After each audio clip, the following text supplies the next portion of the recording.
5 berita terpopuler hari ini Selasa 9 September 2025 di Bloomberg Technos Flash 5. Yang pertama, Purbaya jadi Menteri Keuangan, daftar Menteri hasil reshuffle Kabinet. Presiden Prabowo Subianto resmi melantik Purbaya Yudi Sadewa sebagai Menteri Keuangan menggantikan Sri Mulyani Indrawati pada Senin 8 September 2025 di Istana Negara, Jakarta. Selain Purbaya, Presiden Prabowo juga melantik Mukhtaruddin sebagai Menteri Perlindungan Migran menggantikan Abdul Qadir Karding, kemudian Ferry Juliantono sebagai Menteri Koperasi menggantikan Budi Ari. Sementara pengganti Menko Polhukam yang semula dijabat Budi Gunawan dan jabatan Menpora yang semula diduduki Dito Aryo Tejo masih belum diumumkan. Tak hanya itu, pada kesempatan yang sama Presiden juga melantik Muhammad Irfan Yusuf sebagai Menteri Haji dan Dahlia Ansar Simanjuntak sebagai Wakil Menteri Haji. Kementerian baru ini ditetapkan Presiden Prabowo dengan kepres yang berlaku sejak pelantikan terjadi. Kedua, SMI diganti dari kabinet, rupiah offshore anjlok tajam. Rupiah di pasar offshore berbalik melemah di level 16.516 per dolar Amerika Serikat jelang penutupan perdagangan Senin 8 September 2025, tepat setelah pengumuman reshuffle kabinet yang turut mengganti Menteri Keuangan Sri Mulyani.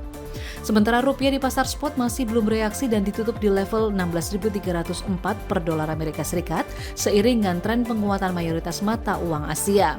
Penggantian Menteri Sri Mulyani dari Kabinet Merah Putih ini ternyata memicu sentimen negatif bagi rupiah di pasar offshore.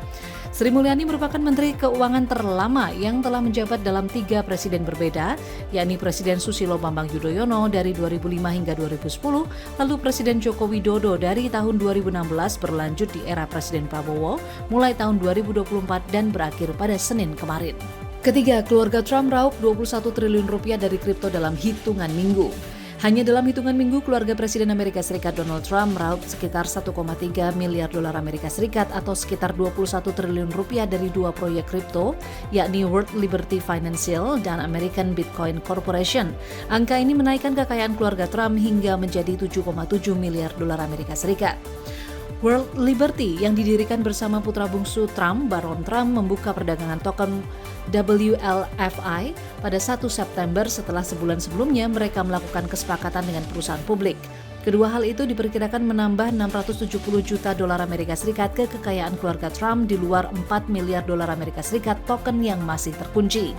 Sementara itu, saham Eric Trump di American Bitcoin yang didirikan Maret lalu bernilai lebih dari 500 juta dolar Amerika Serikat ketika harga sahamnya melonjak saat debut perdagangan pada 3 September lalu.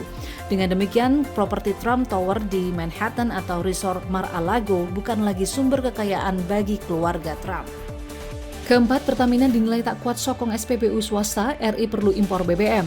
Direktur Utama Petrogas Jatim Utama Cendana atau PJUC, Hadi Ismoyo menyarankan pemerintah membangun kilang baru berkapasitas 400.000 BPH demi mencukupi kebutuhan BBM sekitar 1,5 juta BPH. Langkah ini dipandang strategis karena juga akan menekan angka impor minyak mentah dan BBM.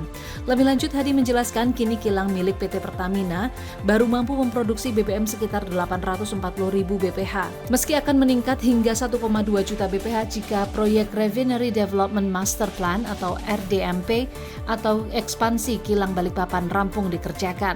Hal ini disampaikan merespon arahan pemerintah agar badan usaha atau BU hilir migas membeli BBM dari Pertamina untuk mengatasi keterbatasan pasokan bensin RON 92 dan 95 di stasiun pengisian bahan bakar umum atau SPBU swasta. Kelima, KSPSI konfirmasi PHK Gudang Garam habis kontrak hingga efisiensi. Ketua Umum Konfederasi Serikat Pekerja Seluruh Indonesia atau KSPSI, Jumhur Hidayah pada Senin 8 September membenarkan adanya PHK 400 karyawan PT Gudang Garam Tbk Tuban, Jawa Timur. Data ini diperolehnya dari pengurus unit kerja KSPSI yang berada di Tuban. Lebih lanjut, Jumhur menyebut PHK ini dilakukan di sektor sigaret kretek mesin atau SKM dan sigaret kretek tangan atau SKT. Sementara alasan PHK ialah efisiensi perusahaan akibat penurunan daya beli masyarakat. Ia juga memperkirakan banyaknya rokok ilegal membuat perusahaan ini menanggung kerugian ekstra.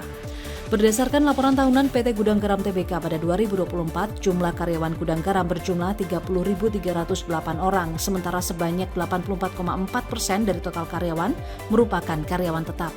Itu dia 5 berita terpopuler pilihan Bloomberg Technos hari ini. Ikuti terus update selanjutnya di www.bloombergtechnos.com.